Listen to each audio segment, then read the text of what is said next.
Baik, Assalamualaikum warahmatullahi wabarakatuh. Sehat semua, teman-teman kelas 7 SMP Lab School VIP UMJ.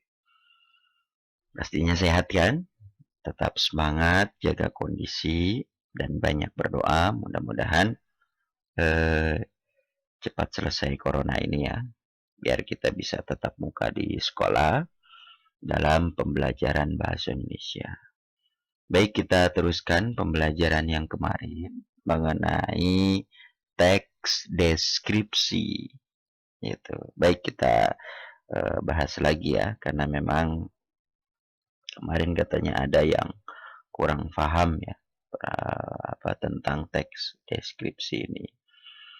Teman-teman bisa buka buku paketnya yang sudah punya buku paket seperti ini yang dari sekolah, begitu boleh dibuka. Nah, ini kelas 1 ya. Di halaman pertama yang jelas. Mengenai pengertian teks deskripsi. Gitu. Baik, kita teruskan. Di halaman 3 coba dibuka teks deskripsi. Sama sebetulnya seperti yang di PowerPoint di layar ini. Ada pengertiannya. Teks deskripsi adalah karangan yang menggambarkan suatu hal atau keadaan dengan jelas, urutan, dan terperinci. Nah, jadi harus tahu teks deskripsi itu penggambaran. Jadi penggambaran pakai kata-kata, bukan penggambaran pakai gambar, tidak. Kemudian di sini juga ada teks deskripsi untuk menggambarkan seperti apa suatu objek. Kemarin kan contohnya kucing. Kucing itu seperti apa? Gitu. Kemudian berikutnya seseorang. Nah, bisa menggambarkannya itu seseorang, benda, tempat, atau suatu hal. Jadi boleh teman-teman misalnya menggambarkan seseorang. Saya punya teman bernama Hanif, ini contoh saya. Dia orangnya sangat baik kepada saya. Tingginya tidak jauh dari saya. Kemudian badannya agak gemuk. Ia mempunyai badan agak gemuk. Terus kemudian dia kalau menyisir selalu rambutnya kebanyakan ke arah kiri, kemudian sisanya sedikit ke arah kanan. Nah, itu kira-kira boleh juga benda tadi. Saya punya HP gitu. HP-nya mereknya apa gitu. Kemudian dengan tebal sekian, panjang sekian, dan lebar sekian. Jadi orang lain tuh bisa mengetahui apa yang kita bicarakan di dalam teks tersebut, walaupun tidak bertemu secara langsung. Berikutnya itu tempat. Nah, misal kemarin itu kan contohnya Situ Gintung. Situ Gintung. Wisata di Tangerang Selatan. Misalnya gitu. Jadi tempat juga bisa. Yang kita gambarkan, yang kita gambar pakai tulisan. Jadi diceritakan di tulisan. Baik secara kenampakan, artinya yang kita lihat, bau kalau ada baunya, suara kalau ada suara, sifat, apa sih sifat, atau tekstur dari objek tertentu. Gitu. Hal-hal dari objek tertentu itu seperti apa. Nah, itu pengertiannya. Gitu. Jadi menggambarkan suatu objek secara terperinci. Gitu. Contohnya tadi kuda. Ya, kuda mempunyai dia suka meringkik, dia mempunyai sepatu, mempunyai ekor, kaki 4, dan seterusnya. Itu secara kenampakan. Nah, kemudian di sini tujuan dari teks deskripsi menggambarkan apa yang dirasakan oleh orang yang menulisnya Agar apa? Agar pembaca itu bisa merasakan, bisa tahu, oh seperti ini ya, oh begini ya. Jadi tujuannya itu, gitu. Itu ya pengertian dan tujuan. Berikutnya, setelah mempelajari pengertian dan tujuan, kita belajar, coba dibuka buku paketnya halaman 6. Struktur. Struktur itu apa? Struktur itu adalah bagian-bagian. Nanti kalau ke kelas, kalian pasti tahu bagian-bagian kelas. Struktur organisasi kelas 7. Yang pertama pasti kepala sekolah. Yang kedua wali kelas. Yang ketiga siapa ketua kelasnya. Satu. Kedua misalnya sekretarisnya siapa. Dan seterusnya. Nah, struktur di sini ada identifikasi. Ada di halaman berapa? 6. Yaitu identifikasi. Identifikasi itu tanda kenal diri. Nah, artinya itu tanda kenal diri atau bukti diri. Apa sih isi identifikasi diri itu? Penentu atau penetap identitas seseorang dan tanda. Jadi bisa ketahui, teman-teman. Misalnya identifikasi kuda. Meringkik, punya sepatu kuda, pakai sepatu kuda, buntutnya panjang, tingginya sekian, itu identifikasi namanya. Kalau kucing tadi mempunyai kucing mempunyai bulu kucing panjangnya 2 cm, buntutnya 30 cm dan seterusnya. Artinya itu identifikasi. Kemudian pada hal pembaca dikenal pada hal terkait dengan umum tentang apa yang akan dideskripsikan. Nah, bagiannya itu ada deskripsi umum. Nah, jadi identifikasi masalah itu ada namanya deskripsi secara umum. Nanti kita bahas di contohnya ya. Kemudian yang berikutnya ada deskripsi. Jadi identifikasi, strukturnya ada identifikasi, ada deskripsi. Di halaman 6. Nah, deskripsi itu pada bagian ini digunakan lebih detail tentang tampilan fisik tadi. Kucing itu tampilan fisiknya gimana? Mempunyai kumis, mempunyai cakar, mempunyai ekor, mempunyai bulunya, gitu, dan seterusnya. Nah, itu kira-kira mengenai deskripsi. Nah, itu strukturnya. Jadi strukturnya ada 2. Apa saja? Identifikasi. Yang kedua apa? Deskripsi. Baik, lihat contohnya halaman 7. Halaman 7 ada contohnya. Ada identifikasi. Apa sih identifikasi? Nah, di situ coba lihat. Di halaman 7 saya bacakan ya. Calung alat tradisional, alat musik tradisional Sunda. Nah ini identifikasi coba ya. Ini identifikasi, contoh identifikasi. Di sini, aku menyukai alat musik tradisional, terutama alat musik calung. Nah, ada di halaman 7, coba dibuka dan diperhatikan. Tahukah kamu seperti apa calung itu? Calung adalah alat musik Sunda yang mirip dengan angklung. Sudah mulai terperinci kan? Berbeda dengan angklung yang dimainkan dengan cara digoyang. Nah, kalau angklung itu digoyangkan gini. Nah, gini kan? Nah, digoyangkan. Nah, kalau calung itu seperti apa di sini? Cara memainkan calung adalah dengan memukul batang bilah. Jadi memukul batangnya. Nah, terus dari ruas-ruas tabung bambu. Nah, jadi dari tabung bambu dipukulkan. Untuk membuat calung, kebanyakan dari awi wulung. Dari bambu wulung. Bambu hitam katanya.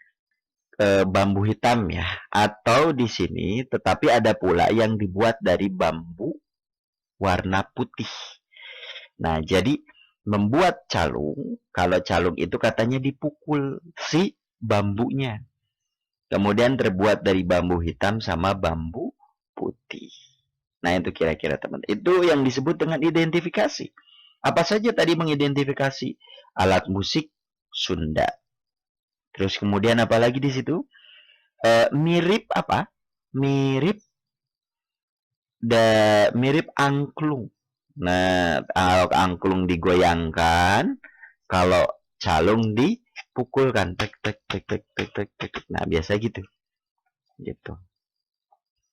Itu kira-kira. Itu identifikasi. Coba diamati halaman 7 ya, dibuka halaman 7.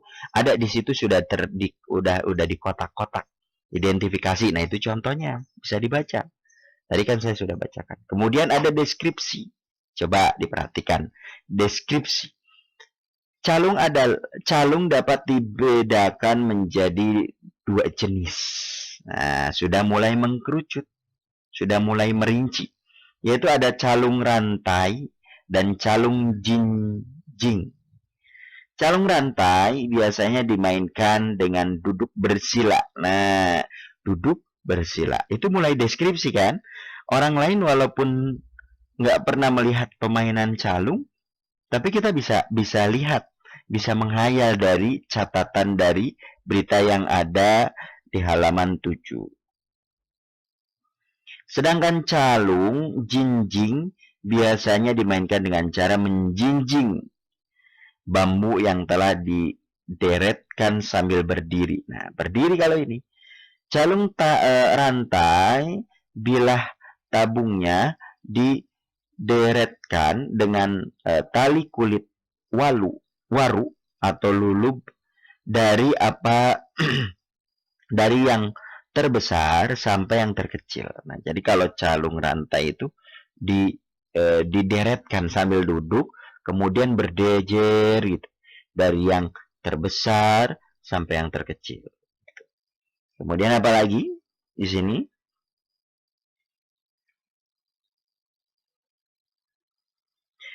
Yang berjumlah 7 wilahan, 7 ruang bambu atau lebih.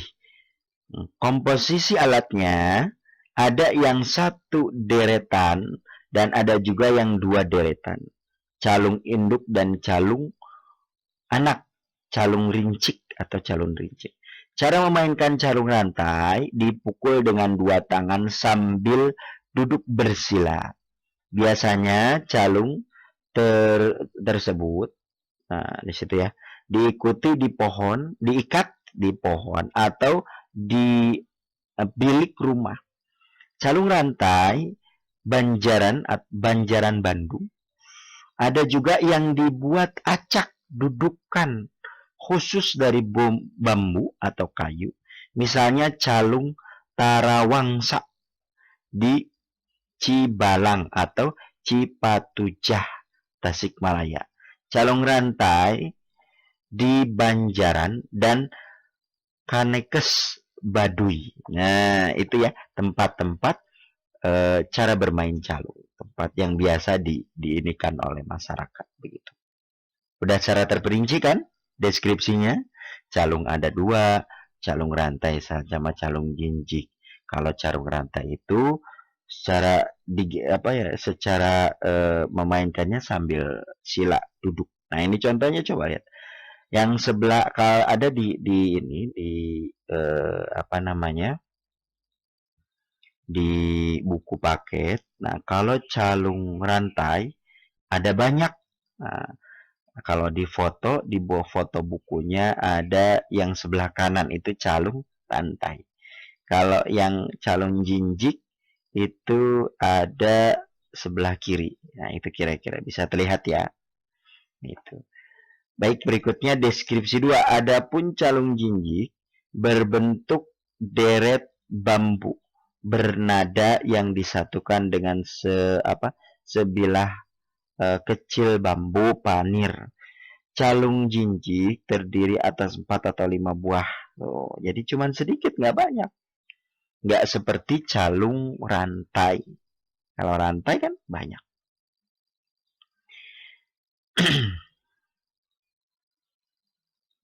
Seperti calung apa? King calung penepas, calung jongjrong, calung jonggong. Cara memainkannya dipukul dengan tangan kanan. Nah, melalui pemukul dan tangan kiri menjingjing memegang alat musik tersebut. Nah, itu kira-kira ya. Jadi itu cara memainkan calung jingjing dan calung rantai. Ya, bisa dilihat dan dipahami di halaman 7. Perhatikan ya. Gitu. Baik, kita teruskan. Gitu. Nah, ini cirinya. Gitu. Terus kemudian kita lanjut saja ke bahasa. Kebahasaan. Nah, kebahasaan ada di halaman 9. Coba dibuka halaman 9. Ada kata sifat. Nah, kata sifat di sini apa saja? Kata sifat itu ada keadaan orang, binatang, atau benda. Kata sifat ya. Kata sifat atau adjektif. Ada kata yang dipakai untuk mengungkap sifat atau keadaan sesuatu. Misalnya keadaan orang, binatang, atau benda. Nah, kata sifat itu biasanya ada baik, tidak baik, itu kata sifat. Pintar, itu kata sifat. Nah, jadi maksudnya di dalam teks deskripsi itu harus terkandung kata sifat. Berikutnya setelah kata sifat, ada kata benda atau nomina. Calung, tadi kan sudah disebutkan, itu kata benda.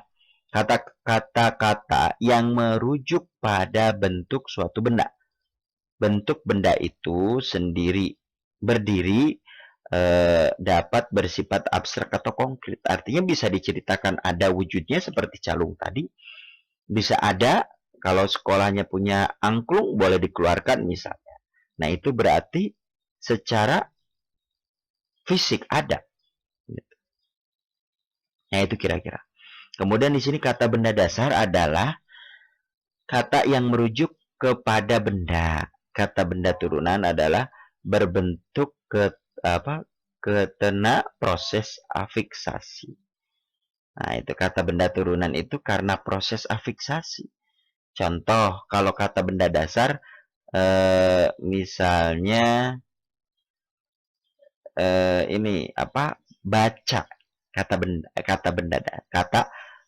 benda dasar atau kata dasar ya itu.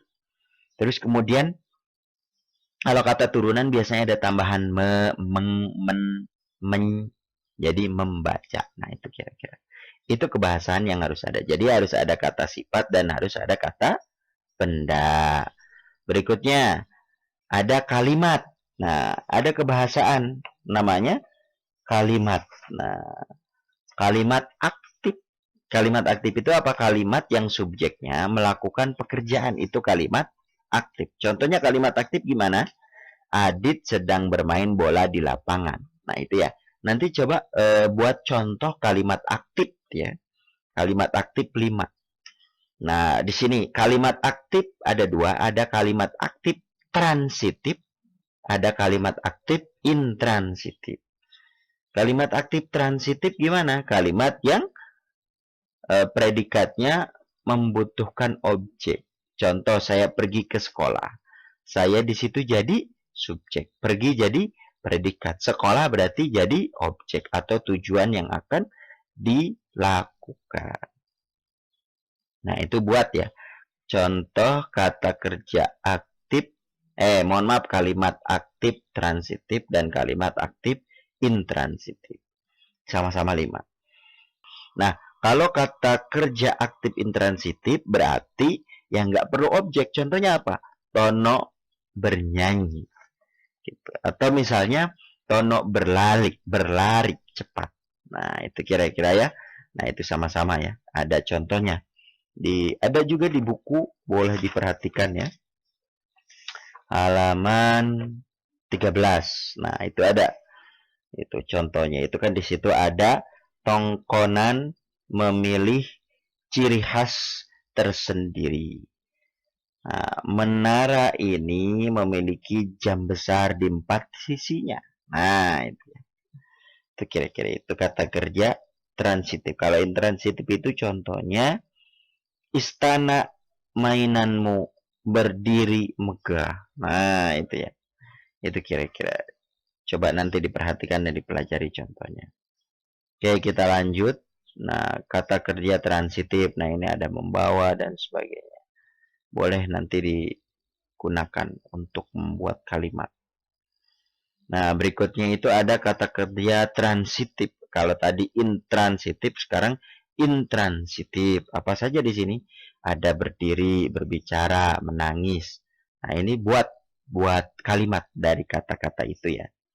Gitu. Itu. Terus kemudian berikutnya bagaimana caranya menyusun? Kita menyusun teks dari teks deskripsi itu gimana cara menyusunnya misalnya. Nah, cara menyusunnya adalah coba dilihat di sini. Cara menyusunnya